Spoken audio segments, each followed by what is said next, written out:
Hola, muy buenas noches. Es un placer volverle a saludar Cuadrando la Caja, su espacio para debatir y reflexionar sobre la economía cubana.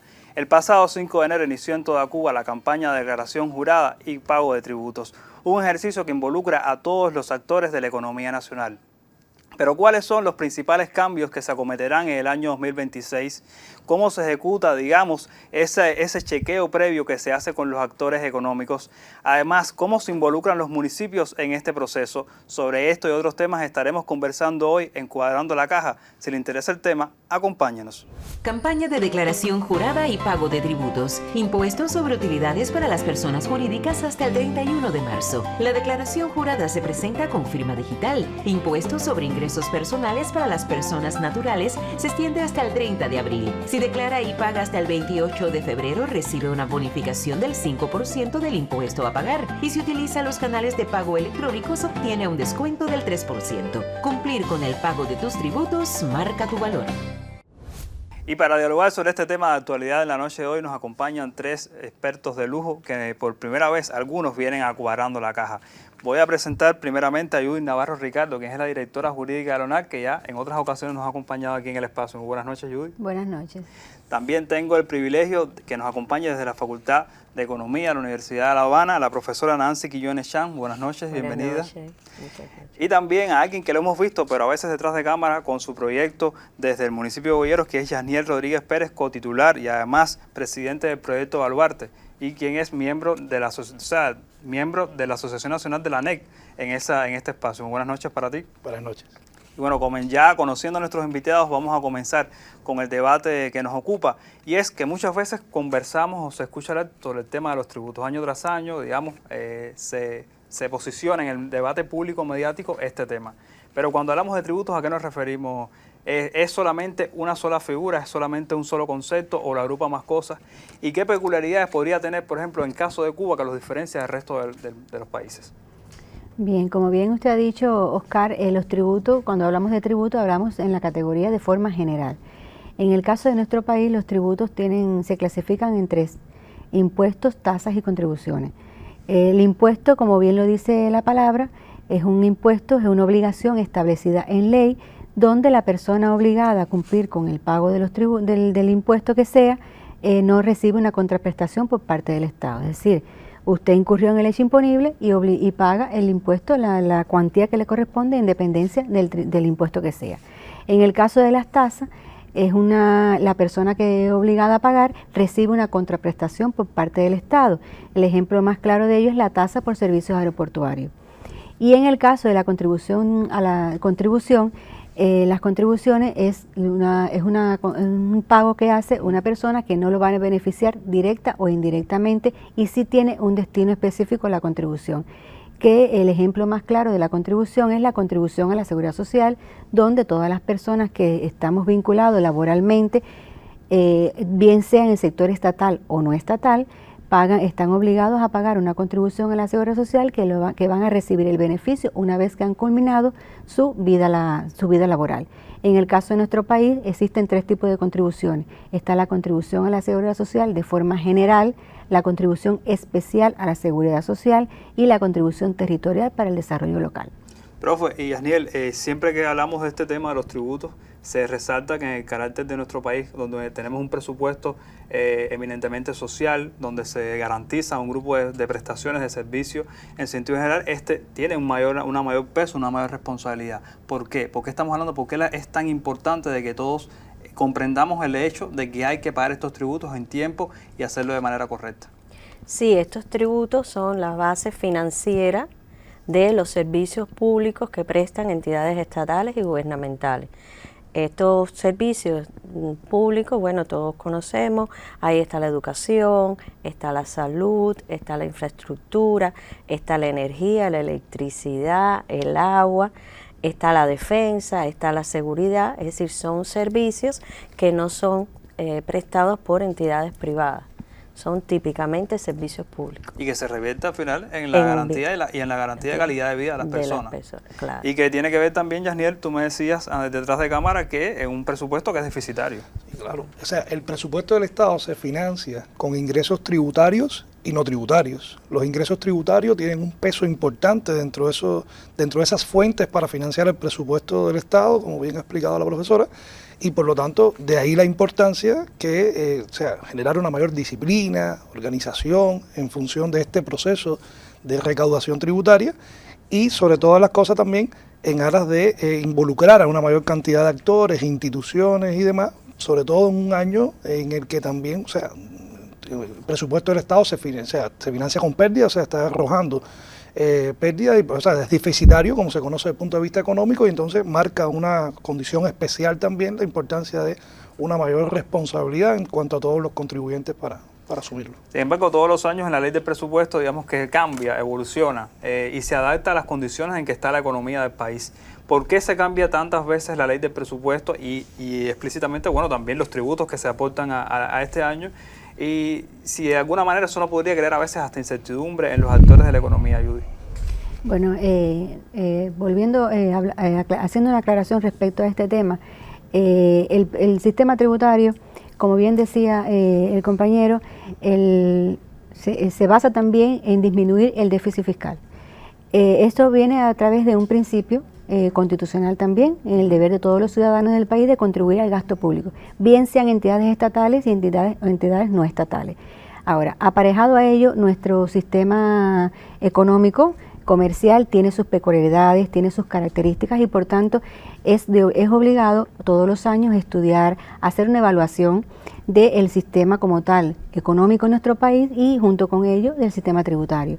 Partiendo además también de un mandato que viene en la ley tributaria, donde los tributos son actualizados anualmente a través de la ley anual del presupuesto. Es decir, que las modificaciones a las adecuaciones que se le hagan a los impuestos se le hacen en correspondencia también dando cumplimiento a ese mandato que dice la ley tributaria. Y en consecuencia de ello también aparejado a las transformaciones que se van produciendo en nuestra sociedad todos los años. Además, se persigue también disminuir, como bien decíamos, el déficit fiscal, dar cumplimiento además a un principio tributario, el principio de justicia y equidad, es decir, reevaluar y calcular que las personas paguen en correspondencia con la capacidad económica que tenga, es decir, usted va a pagar los impuestos en correspondencia con el nivel de ingreso que usted tenga, el nivel de actividad que usted tenga y por supuesto usted va a calcular el pago de sus tributos en correspondencia con la actividad que usted tenga. Es decir, y eso también da la característica de un sistema tributario justo, un sistema tributario equitativo, donde también se trata de homogeneizar las obligaciones de todos los contribuyentes de forma equiparada, entonces de forma unitaria, para que todo el mundo pague en correspondencia con la actividad que tenga y la forma, en la cuantía y forma establecido que dice la ley tributaria. Daniel, y tú que trabajas con muchos contribuyentes, digamos, en el terreno, ¿eso a veces no le crea un poco de dudas, de incertidumbre a las personas porque cambia en las reglas de juego? Sí, claro. O sea, el trabajo de la administración tributaria y de las políticas fiscales es complejo, sobre todo en un escenario donde tenemos diferentes tipos de contribuyentes, diferentes formas de gestión. O sea, y el trabajo de ir perfeccionando siempre los sistemas de gestión tributaria de cada uno de los contribuyentes, sin duda es un trabajo complejo. Y si bien es así, o sea, y además con la responsabilidad también de adecuarlo a las condiciones económicas de cada año, o sea, que también es una particularidad, en momentos complejos, por supuesto que también estos temas pero eso sin duda tiene un impacto en los contribuyentes, o sea, el hecho de tener modificaciones con algún nivel de recurrencia en los sistemas tributarios a los que están sujetos cada contribuyente, pues sin duda puede generar confusiones, puede generar una mala aplicación de la norma. Como quiera que sea, es un proceso de aprendizaje y de incorporación que habría que ir haciendo en el transcurso de un periodo también para poder adecuar. Y no solamente el tema, vamos a decir, de aprendizaje y el tema de formativo, sino también en lo que tiene que ver con su adecuación de sus modelos económicos financieros. O sea, cuando se modifica un tributo para un actor, pues también eso genera modificaciones, muchas veces en fichas de costo, en estudios de factibilidad económica que están planteados bajo determinados supuestos, en estudios de créditos bancarios, o sea, renegociación de créditos bancarios, evaluación de salarios, de reservas patrimoniales. O sea, esto es algo que si bien se entiende y se comprende la necesidad económica, macroeconómica de llevarlo a cabo, también tiene un impacto importante en la microeconomía organizacional y los contribuyentes. Nancy. Sí, siguiendo la línea, ¿no?, de los impactos que tienen estas adecuaciones que debe hacer el sistema tributario a las condiciones de la economía y a la estrategia de desarrollo económico del país, también tiene que adaptarse a las condiciones, por ejemplo, de alta inflación, de unificación monetaria. Todas esas condiciones han hecho que nuestro sistema tributario en los últimos años haya tenido adecuaciones. Ahora, además de los agentes, los contribuyentes, también tiene un impacto sobre las instituciones encargadas de controlar y fiscalizar, porque esas instituciones tienen que ajustar sus sistemas, tienen que hacer también, tienen que dar formación a sus especialistas, y todo esto también lleva a la evasión fiscal. Es decir, es un entorno un poco peligroso que es propicio para la evasión fiscal. Hay un tema que los tres me han mencionado, que es el tema del aprendizaje. O sea, esto es un proceso en el que estamos, digamos, a partir de la irrupción de nuevos actores en la economía, con la aprobación de la nueva Constitución, digamos que ha habido un proceso de aprendizaje colectivo, porque muchas de estas personas antes no hacían actividad económica. Y siempre se habla de, digamos, la educación financiera, la educación tributaria. Y se mencionaba, por ejemplo, en la mesa redonda hace una semana, que se había elevado la cantidad, o sea, la calidad del pago de esos tributos. ¿Ustedes creen que en sentido general ya se puede hablar de que hay una cultura financiera, una cultura tributaria en nuestro país? Eso tiene mucha tela por contar, pero dígame su opinión. Bueno, mira, dando cumplimiento a una de las funciones principales que tiene la Administración Tributaria, que es brindar asistencia, divulgar, informar a los contribuyentes todas las modificaciones o la mayoría de las modificaciones que se hacen anualmente al sistema tributario. La ONAT trabaja siempre en función de esto, es decir, la ONAT tiene su portal tributario donde actualiza ahí todos los cambios, modificaciones que le son de conocimiento, que deben conocerse por parte de todos los contribuyentes. Cuando nosotros hablamos contribuyentes decimos tanto personas naturales como personas jurídicas, estatales o no estatales, personas que no necesariamente tienen que estar inscritos en el registro de contribuyentes para cumplir con una obligación, porque hay a veces hay pagos que uno tiene que hacer de forma eventual por alguna actividad que realizó, y esto genera el pago de un impuesto, y por tanto esto es de obligatorio cumplimiento o de obligatorio conocimiento por parte de todas las personas de los cambios en el sistema tributario que se van produciendo en el país. Y esto además contribuye a elevar la cultura tributaria.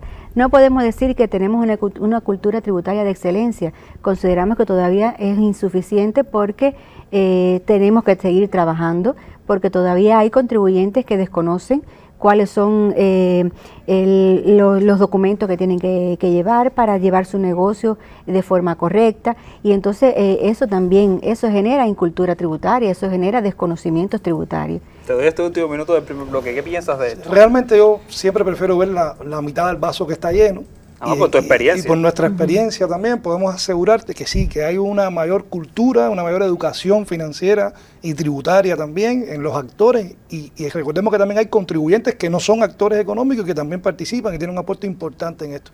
Y de forma general sí veo preocupación de la población en entender estos procesos, en informarse, en asistirse, en acudir a determinados espacios que tanto la administración u otras entidades del Estado, del gobierno u otras entidades como por ejemplo Baluarte pone a disposición de los contribuyentes en aras de ejercer su obligación tributaria de manera correcta, en tiempo, en forma y por los canales que se han habilitado. Creo que se ha en los últimos años diseñado un sistema de comunicación y un sistema de acciones también mucho más apropiado, y el resultado de eso lo vemos en una mayor éxito, en una mayor calidad de los procesos de campañas anteriores de los años recientes. Bueno, ¿y cuáles han sido las principales modificaciones que se han hecho para el año 2026? ¿Cómo se va a controlar eso de manera mucho más organizada? Le propongo hablar de eso en el segundo bloque. Sin embargo, vamos ahora hasta Villa Clara para conocer sobre este proceso de pago de tributos y enseguida regresamos. Solo en 2025, más de 30.000 personas en Villa Clara cumplieron su responsabilidad con la campaña de declaración jurada y pago de tributos. Es un grupo de aportes que tiene mucho de compromiso ciudadano y apoyo a la construcción colectiva del país. Este año los números son similares, en una provincia donde casi una tercera parte de los contribuyentes pertenecen al sector campesino. En la provincia estaremos recibiendo más de 9.000 declaraciones juradas en este sector de los campesinos, y en cada una de nuestras oficinas están habilitados los buzones, pero también nosotros en recorridos que hacemos vamos a estar recogiendo también en los lugares para que no tengan que moverse estas declaraciones juradas.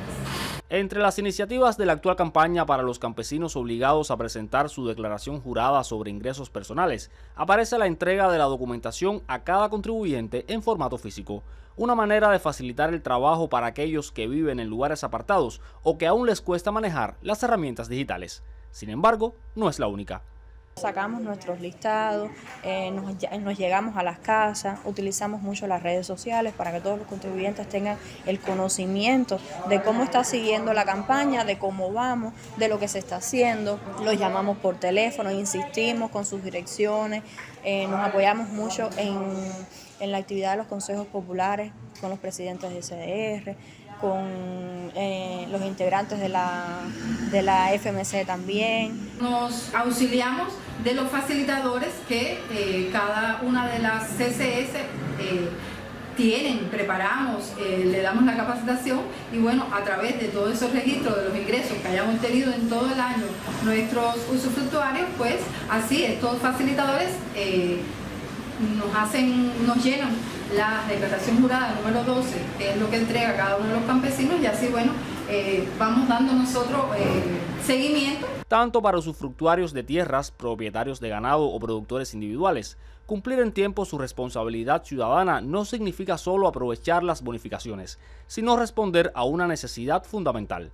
El aporte entre todos, no solo desde el sol, el sudor y el campo, sino también con responsabilidad y disciplina tributaria. Desde Villa Clara, Raidamara Chirino y Junier Sifonte, especial para la Mesa Redonda. Sí, muchísimas gracias a Junier Sifonte por este reportaje de Santa Clara y que también nos ilustra algo de lo que veníamos hablando, que es la necesidad de lograr esa cultura tributaria para poder abonar lo necesario para este presupuesto del Estado. Sin embargo, Judy, cuando se habla de esta disciplina, también pasa por entender cuáles son las principales transformaciones que se van a hacer este año. Coméntanos un poco qué de nuevo trae el año 2026 y qué implica esto para los actores de la economía. Bueno, para la administración tributaria este año hay algunos cambios que son importantes para la administración tributaria y para los contribuyentes. La primera transformación es la actualización que se hace, como decíamos ahorita, en la ley de presupuesto de los tributos que regulan la ley 113. En el caso del impuesto sobre los ingresos personales se incorpora como obligación para presentar declaración jurada y para pagar este impuesto a los proyectos de desarrollo local. Es decir, los titulares de proyectos de desarrollo local a partir del año 2026 van a comenzar a pagar el impuesto sobre los ingresos personales después de las utilidades y después que paguen su contribución al territorio.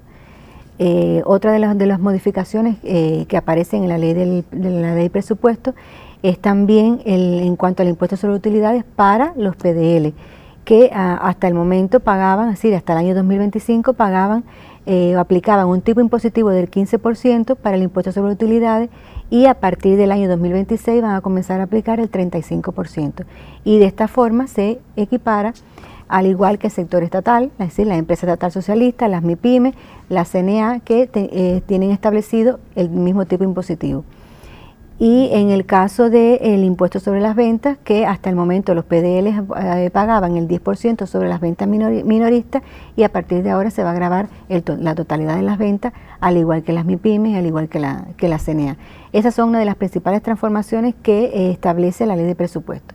Pero además de eso, dando cumplimiento a las proyecciones de gobierno y al perfeccionamiento de la administración tributaria en nuestro país, también fueron aprobadas modificaciones a la ley tributaria.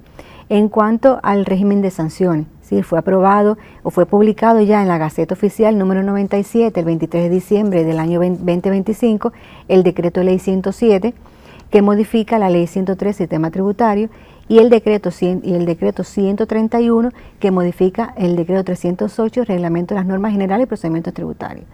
Las principales transformaciones que nosotros vemos en este decreto, como bien decías, en el régimen de sanciones. El decreto ley 107 establece modificaciones en cuanto, por ejemplo, al régimen aplicar las sanciones ante los incumplimientos de pago. Es decir, ante el incumplimiento de pago se va a aplicar multas ahora hasta el 40% de la obligación principal del contribuyente más el recargo. Es decir, se le aplica Se suman estos dos importes y a esto se le aplica se le puede aplicar una sanción de hasta un 40%. Este es en el caso de los incumplimientos de pago. Ahora bien, en el caso de los incumplimientos de deberes formales, se establece también una modificación que nosotros entonces se va a comenzar a aplicar ahora por la Administración Tributaria, el régimen de sanciones por el sistema de cuotas. Es decir, la ley establece que se van a aplicar sanciones por incumplimiento de deberes formales con cuotas de que oscilan desde 10 hasta 100 cuotas y la cuantía de cada cuota va a oscilar entre 100 y 1.000 pesos. Quiere decir, para que se entienda un poquito mejor, las sanciones, es decir, las multas a aplicar por incumplimiento de deberes formales van a oscilar entre 1.000 y 100.000 pesos. Es decir, en dependencia del incumplimiento de deber formal que sea. Cuando nosotros hablamos de deberes formales, y esto es para ganar un poquito más en conocimiento de los contribuyentes, deberes formales son... por ejemplo, es estar inscrito en el registro de contribuyente, mantener actualizados los datos en el registro de contribuyente, presentar la declaración jurada en el momento que la ley lo exige, es decir, estamos en plena campaña de declaración jurada y sabemos que hasta el 31 de marzo es la declaración jurada para presentar la declaración jurada de impuestos sobre utilidad. Bueno, es la presentación en el tiempo que establece la ley para presentar sus declaraciones juradas, es llevar un sistema contable por un periodo de 5 años, es decir, una serie de deberes formales que establece la propia ley tributaria que en correspondencia con el deber formal que sea es la sanción a imponer. Por eso decimos de forma general que la sanción oscila entre 1.000 y 100.000 pesos. Daniel, y si vemos estas peculiaridades para el año 2026, tú que eres un PDL, ¿cómo reciben estas modificaciones y cómo lo ves también a partir de la experiencia práctica? Ustedes que también, por su vocación de este proyecto de desarrollo local que tienen con otros contribuyentes, ¿qué se dice? ¿Cuál es la opinión? Sí, sin duda esta modificación del sistema tributario al cual quedan sujetos los PDL con la ley 181, el presupuesto del Estado, es un asunto que muchos de los PDL se ven ahora, bueno, pues obligados a hacer adecuaciones importantes en su sistema económico, contable, financiero y demás. Primero, yo pienso que hay que partir del hecho de que los PDL, hay más de 2.000 PDL en el país, según se conoce, o sea que ya no es una cifra pequeña, es un número de actores considerable. Estos PDL, en nuestra experiencia, en la mayoría de los casos son autofinanciados, o sea, a veces sucede que pensamos que un PDL es un actor que alguna institución financia para poder cumplir un rol. Eso está previsto, es parte de los sistemas de respaldo que tienen, pero muchas veces tienen los PDL que autofinanciarse y tienen que ser capaces de generar ingresos, en el caso de los económicos productivos, para poder cubrir sus costos, cubrir sus necesidades básicas y al mismo tiempo erogar en una serie de acciones de responsabilidad social, comunitaria, de impacto ambiental, o sea, una serie de contribuciones sociales adicionales que sin duda cuando usted le aplica un tratamiento recaudatorio a un PDL similar al de otra forma de gestión que no tiene ese compromiso con la sociedad o no tiene esas pautas establecidas directamente mediante convenios firmados con el gobierno, sin duda es una condición difícil, una condición de desventaja realmente para poder operar, ¿no? En este caso. Por ejemplo, el caso del 10% de la venta, que es un impuesto que se viene aplicando para todos los actores económicos desde hace algún tiempo, es un impuesto que los PDL asimilan de manera difícil, desde el punto de vista, o sea, muchos PDL ni siquiera tienen un rendimiento sobre las ventas del 10% en utilidades. Por lo tanto, esto sin duda representa que muchos PDL, o sea, incorporarle un costo adicional del 10% de la venta, pues entonces se afectaría enormemente ya su utilidad. El fenómeno del 10% en Cuba es muy particular porque se le va aplicando durante toda la cadena de valor, durante toda la cadena del comercio, el 10% al valor de que la cadena de atrás dejó.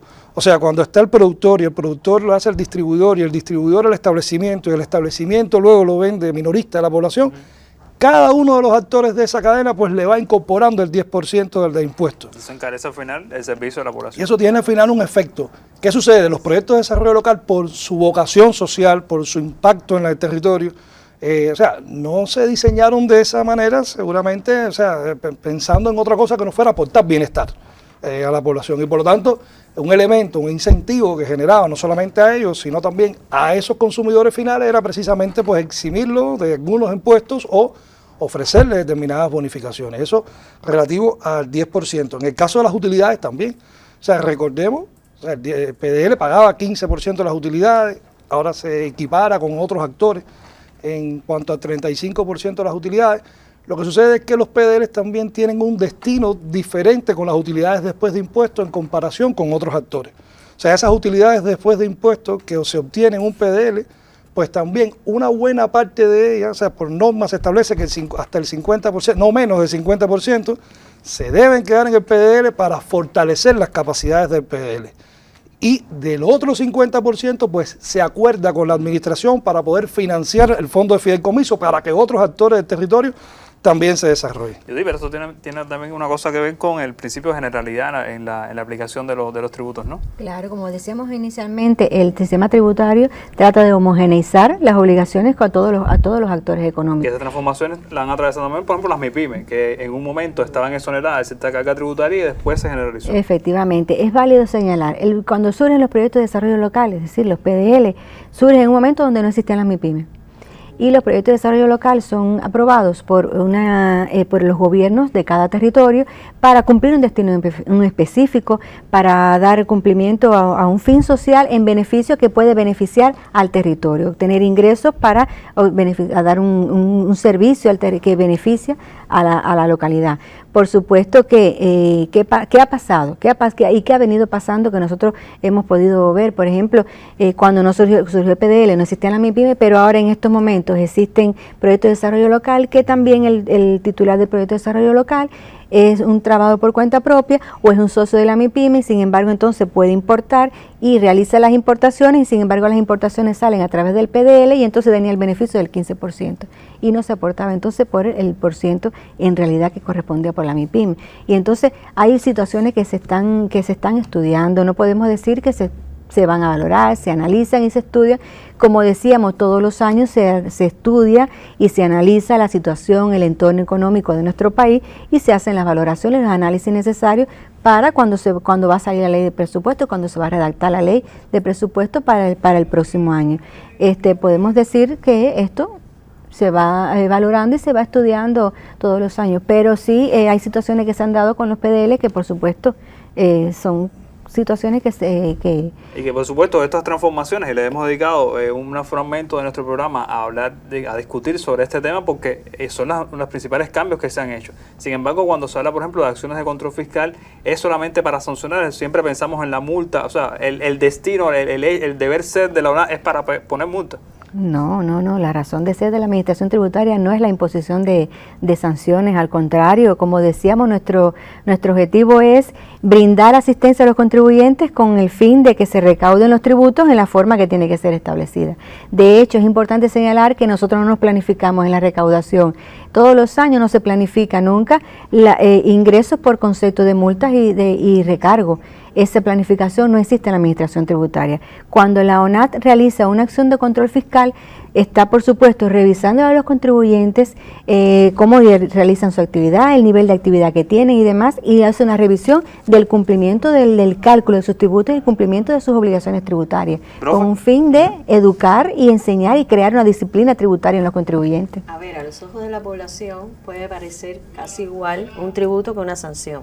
¿Por qué? Porque es un pago obligatorio, pero realmente una sanción es sobre una infracción, no es sobre un hecho económico, es una infracción que se comete y tiene un carácter educativo, porque el objetivo es disuadir que se haga, disuadir del incumplimiento de las normas.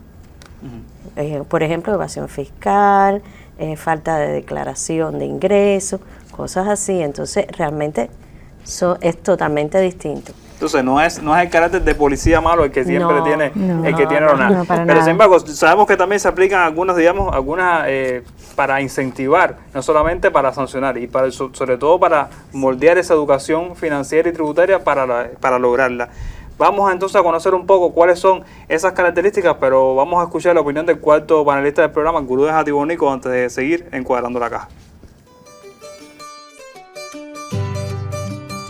Arranca el año y de entrada le quiero felicitar, pero también recordar su declaración jurada, que no se quede olvidada para la última hora, porque si usted se demora en liquidar su tributo, en vez de ganar un fruto, arriesga multa por mora.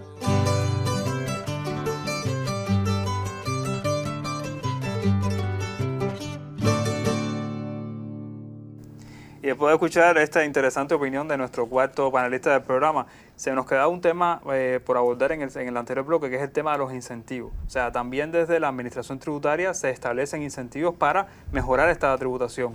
¿Cuáles son? Sí, existen incentivos fiscales. Por ejemplo, las madres que tienen tres hijos menores de 17 años tienen un beneficio del 50% del impuesto sobre ingresos personales a la hora de realizar el pago. Es decir, es un incentivo que se mantiene desde hace ya varios años y todos los años se ratifica este incentivo fiscal. Nosotros también está el caso de la bonificación por pronto pago, es decir, el beneficio por pronto pago en el caso del impuesto sobre el transporte terrestre, el impuesto sobre las embarcaciones, que son incentivos fiscales que se mantienen vigentes. Son los esposos que escuchamos constantemente por la televisión para que el contribuyente vaya rápido a pagar. Así mismo, así mismo. Son varios incentivos que se mantienen todos los años y se ratifican anualmente. Y en el caso, por ejemplo, de las MIPYMES, recuerdo también las exportaciones, ¿puede ser? Sí, los impuestos, los aranceles aduanales, que también por las importaciones, por las exportaciones se mantienen incentivo fiscal en el caso de las exportaciones. Sí, profe, ¿y por qué es importante entonces establecer también no solamente esa demanda de pagar, sino también establecer incentivos para los actores de la economía? Bueno, porque precisamente hace falta estimular el desarrollo productivo. Entonces, por ejemplo, cuando se le dan estos incentivos sobre los aranceles, devolución de aranceles, se conoce en el mundo como drawback, bueno, precisamente es un costo que se libera de ellos, porque en definitiva es como una disminución del precio cuando entran esos insumos, sabiendo que en nuestra economía necesita muchos insumos para producir. Para las exportaciones, por ejemplo, también es importante los ingresos externos de nuestra economía. Entonces es importante que todos esos incentivos que se le dan a los exportadores. En el caso del sector agropecuario también existe un incentivo que es muy importante para estimular la producción agropecuaria, que es cuando más del 50% de sus ingresos provienen de la producción agropecuaria, entonces el impuesto a pagar por concepto de utilidades se disminuye un 50%, que sería el 17,5%. En las condiciones que empezábamos comentando, ¿no?, de la economía cubana y del presupuesto del Estado, realmente a veces uno piensa que es muy difícil pensar en incentivos, es obvio también, porque también, bueno, es importante recaudar fondos y para poder mantener, vamos a decir, un bien mayor, que es el bien de la sociedad y la economía cubana. Sin embargo, los incentivos son muy importantes para poder estimular determinadas áreas o determinados sectores o determinadas actividades que uno quiera promover dentro de la economía. O sea, el tema del incentivo es como una motivación, como una inyección hacia algo que usted quiere que transite hacia un determinado estado, y este tema de los incentivos fiscales, o sea, tenemos claro que no hay otros muchos incentivos que podamos aplicar también hoy a los actores, más que los fiscales, o sea, eso es una variante, o sea, podrán haber créditos, podrán haber otros, pero los incentivos fiscales son muy importantes, y de ahí la importancia entonces siempre que los actores reclamen, o sea, una mayor evaluación de determinados incentivos, por ejemplo, para la producción nacional, por ejemplo, para el desarrollo territorial de determinadas comunidades o determinados territorios en el país, o sea, pudiera irse evaluando, si bien decíamos que el sistema tributario es muy amplio, o sea, el ecosistema empresarial o de los contribuyentes es muy amplio, es muy diverso, es complejo. Eso no debe tampoco conducirnos, primero, a crear sistemas tributarios homólogos, o sea, homogéneos para todos, eso sería un peligro, y en segundo lugar pienso que también a privarnos del hecho de seguir evaluando y seguir estudiando una mayor cantidad de incentivos. Por ejemplo, el de la escalabilidad. O sea, cuando los actores económicos hoy nacen, desde su primer día están sujetos a un sistema tributario común, igual que el que ya viene entonces haciéndolo desde años anteriores.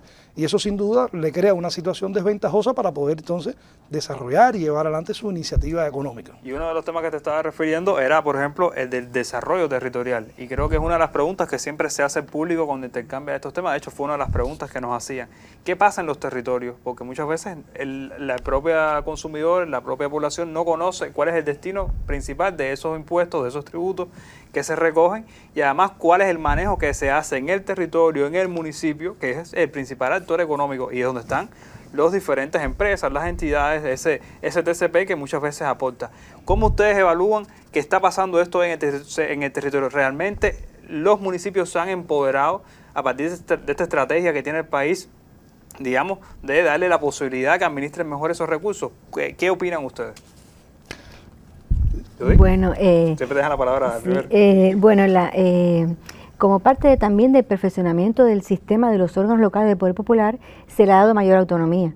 Incluso los gobiernos anualmente, por ejemplo, nosotros ahora la Administración Tributaria o el Ministerio de Finanzas y Precios participó, y la ONAT se insertó también en esta participación en la notificación de presupuestos en los diferentes territorios, donde ahí se le informaba se le informa a los delegados del Poder Popular, al presidente de los consejos populares y demás, se le informa el presupuesto asignado y cómo se va a utilizar el presupuesto. Pero ahí intervino el Ministerio de Finanzas y Precios, la Administración Tributaria, informando, es decir, y dándole a conocer con fin también de que los mismos, desde la base, se conozca quiénes son los contribuyentes, quiénes son, yo estoy hablando desde el punto de vista tributario, desde el punto de vista de la ONAT, es decir, quiénes son las personas obligadas a pagar sus impuestos impuestos que son en el territorio, es decir, ingresos que se generan en el territorio y se utiliza en el propio territorio, y esto debe ser de conocimiento por parte del propio delegado, que esa es la base, porque al final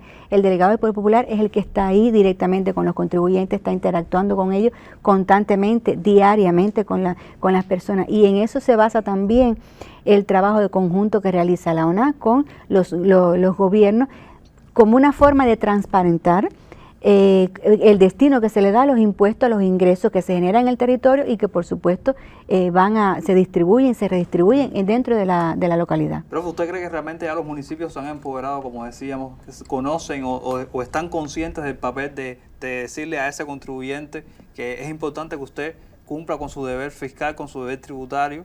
Y en el caso de Yasniel, tuyo, ¿tú crees que ya los propios actores de la economía que radican en esos propios municipios, en ese propio territorio, ya saben que sí, es bueno dar mi aporte a la economía y al desarrollo propio del municipio? A ver, esto ya es un papel superior de los territorios, lo que se persigue. Y eso va dentro de la construcción de la cultura tributaria, que estamos construyéndola, ¿sí? Porque hasta ahora los territorios han sido más bien fiscalizadores. Y ahora lo que le estamos pidiendo es un poco ser proactivo en la generación de ingresos, en crear proyectos que le permitan generar más ingresos. Entonces, esto lleva también un cambio de mentalidad. Y bueno, sabemos que las mentes son las últimas en cambiar. Pero claro, con todos estos pasos que se van dando, son pasos paulatinos, no podemos decir que ya todo está hecho. O sea, son pasos paulatinos y que efectivamente los territorios tienen que ir ganando en empoderamiento para lograr ese sueño que tenemos, que ellos realmente puedan administrar sus ingresos. Qué bueno que usted lo decía, que el cambio de mentalidad y que de hecho esa cultura tributaria no solo depende del actor económico, sino que también depende, en estos casos, de la persona que dirige los municipios, el intendente y otras figuras importantes. Sí, en un proceso de educación tributaria o de mayor cultura tributaria y demás, sin duda los actores económicos han ido asumiendo, primero, que hay una acción de responsabilidad social vital que tiene un contribuyente o un actor económico, que es contribuir y honrar sus obligaciones tributarias. Eso es un elemento indispensable en todo tipo de entidad. Y máxime aún, hay esta contribución que va al desarrollo territorial. O sea, es una contribución relativamente nueva, o sea, que no es histórica, o sea, se ha venido incorporando para favorecer los territorios. Y eso supone también desde las administraciones territoriales una manera diferente de gestionar el desarrollo. O sea, con mecanismos e instrumentos financieros que no son históricos, que no existen sistemas de trabajo fortalecidos en todos los lugares para poderlo llevar a cabo, que implica una mayor participación popular, que implica mayores acciones de control.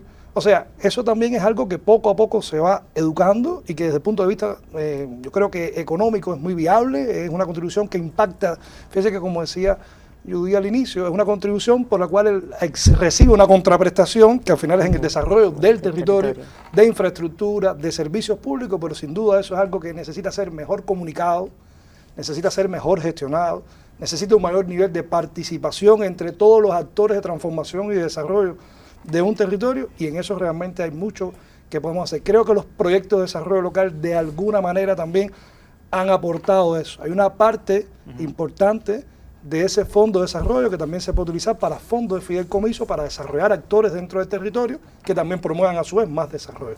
Por lo tanto, es parte de todo un fenómeno nuevo. Y en estos minutos finales del programa me gustaría, ahorita Judy se refería a que desde el programa de gobierno, digamos, de la estructura de gobierno se le está dando un mayor empoderamiento a la ONAT, como en su capacidad no solamente fiscalizadora, sino también en esa creación de riqueza desde los propios territorios, de las riquezas que necesita la nación para alimentar ese presupuesto del Estado.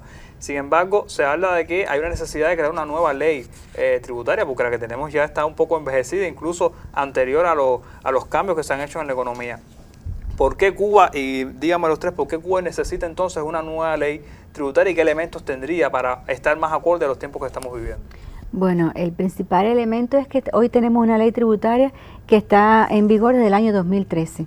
Sí, ya es una ley que lleva más de 10 años de entrada en vigor, es una ley que se le han hecho varias modificaciones y es una ley que ya hay que atemperarla a nuestro entorno actual, económico, comercial, social, en todos los sentidos. Ya es una ley que es necesario y que ya está en estudio y de modificación y de adecuaciones y de esta ley para sustituirla y actualizarla. Estamos en un entorno digital. Hay que atemperar la ley tributaria también al entorno digital donde nosotros estamos, ahora nuestra sociedad se está desarrollando. Uno de las transformaciones es el domicilio virtual, que ya está en esta modificación del decreto ley, que salió en el decreto ley 107, que aún no se está comenzando a aplicar, porque tiene que crearse aún algunas condiciones, pero bueno, ya está en ley y ya se comenzará a aplicar en algún momento el domicilio virtual, que es una dirección electrónica donde los contribuyentes van a recibir ahí por parte de la Administración Tributaria notificaciones, informaciones y demás. Profe, ¿coincide con este punto de vista? Sí, cómo no, la nueva ley tributaria tiene que ver todos estos cambios estructurales que se están dando, no solo cambios estructurales en la economía, sino también cambios de los agentes económicos. Ahora van surgiendo nuevos agentes económicos, ya se plantea que surgirán otros nuevos, como las empresas mixtas, público-privadas.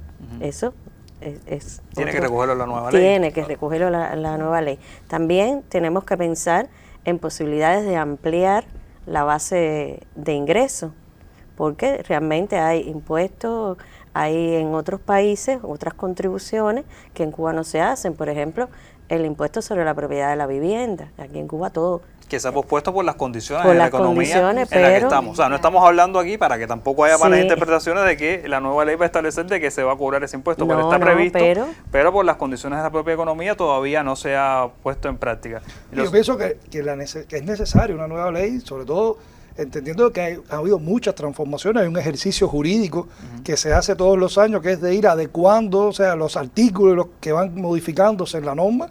Y ya cuando uno se pone a ver, pues por supuesto, ahí varía mucho, dista mucho de la letra de la norma que en el 2013 se puso en vigor, a la que hoy, 2026, podemos estar aplicando, porque además el país ha incorporado nuevos actores, ha madurado también desde el punto de vista de política fiscal también y demás. Por lo tanto, yo creo que desde el punto de vista de su aplicación, de su comprensión y de su implementación por parte de los contribuyentes, va a ser muy útil tener una ley que ojalá también de alguna manera permita un mayor nivel de flexibilidad a los territorios o ante determinadas situaciones para que las administraciones puedan identificar también cuándo aplicar algún tipo de incentivo o cuándo adaptar a una situación específica. Bueno, y se nos acabó el tiempo por hoy. Es un tema muy amplio que realmente llevaría más de un programa, yo creo. Pero muchísimas gracias a los tres por estar acompañándome esta noche. A usted, espero que le haya resultado interesante este análisis. También el conocimiento de estos nuevos elementos que se aplican desde la ley del presupuesto del Estado y, por supuesto, en materia tributaria. La pregunta es, ¿ya usted cumplió con sus obligaciones tributarias? Está a tiempo, por supuesto. Estamos al pronto pago. Así que si ya se le aclararon algunas ideas, es bueno que le haya contribuido a este programa y como siempre le decimos, acompáñenos cada domingo a las 7 de la noche por el Canal Caribe para hacer juntos un cuadro diferente. Cubanos y el Timbirichi, levanta tu economía, no te olvides que un buen día naciste sin Timbirichi, sin Timbirichi. No olvides al barrendero, al maestro ni al doctor, por un poco de dinero, unas botas de charol y un Timbirichi. Dice mi coro que Timbirichi.